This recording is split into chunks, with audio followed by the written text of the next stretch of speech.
Hello, here I review movies and today's film is Challengers. It's a romance movie masquerading as a sports film. The story follows Art, Patrick, and Toshi, three tennis players involved in a love triangle that culminates in a showdown match between the men. Justin Koritsky wrote the story and Luca Guadagnino directed the film, which stars Mike Faist as Art, Josh O'Connor as Patrick, and Zendaya as Toshi.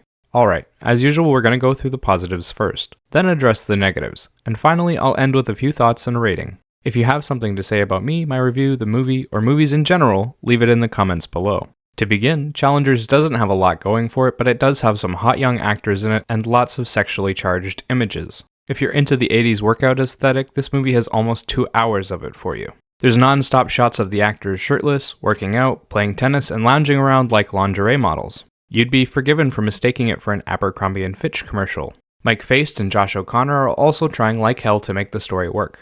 They're asked to do a closeted gay relationship and show off a ton of chemistry while nailing every aspect of the emotional journey. When the two of them are in a scene together, things get passionate instantly.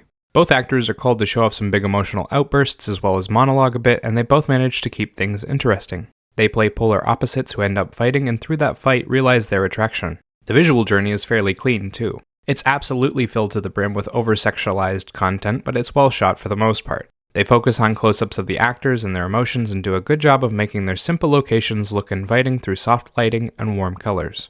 And that's where the positives end. This film is like a fever dream, and it's 100% because the director chose a difficult concept and then overcomplicated the matter. To even address this, I have to explain what he's doing. The film is an analog, which means that they're trying to compare two things and then make it seem like they're the same. In this instance, they're trying to say that relationships and tennis matches are similar. They start the film with the beginning of a tennis match and then substitute the relationship drama for the actual sport. So instead of watching two men actually hitting the ball and playing the game, we watch them fight over the most obnoxious woman ever. The film is constantly cutting around in the timeline and manages to ruin any sense of build-up it has. You can't invest in the story because you essentially know the outcome from the beginning, and they never spend long enough in any one place for you to get your bearings. Even the indication that the timeline had changed sucked. They had little timestamps that would pop up in the worst coloring possible, making it almost invisible, and then one of the actors' haircuts would change. If you didn't see one of these two things, you basically had to guess where they'd jumped to. All of the characters suck too, by the way, not just Toshi. She is the worst in the film by far, though. She's a serial cheater who constantly demeans her partner and doesn't care about anything but tennis. She's always rude, adversarial for no reason, and yet the film never paints her in a bad light ever. Zendaya makes it even worse by having the same amount of charisma as Dakota Johnson. She deadpans her way through the whole movie while looking perpetually bored and muttering "too cool for you" lines ad nauseum. She also has zero chemistry with the two male leads, to the point I never believed either of them was straight. Not for a single second. Then there's the visual journey and its one-note flavor. This movie is supposed to be about romance and tennis. Somehow they managed to cut out almost all of the tennis and didn't cut out any of the romance parts. There are 4 sex scenes in this film that are multiple minutes long. They don't add anything to the story and they're not even good. We just watch people making out and groping each other with their clothes on. It's like Blue Balls the film. To cap off this pile of steaming turds, they failed miserably with their soundtrack too.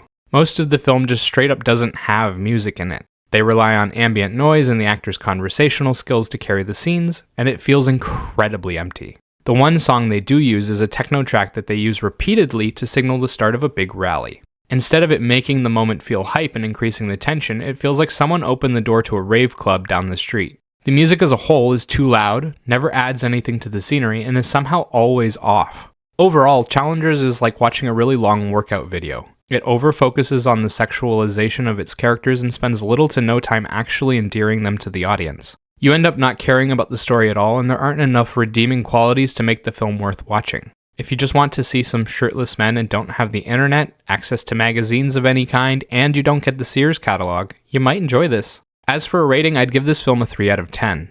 Remember, these are just my thoughts on the film. Let me know what you think in the comments below. Bye-bye.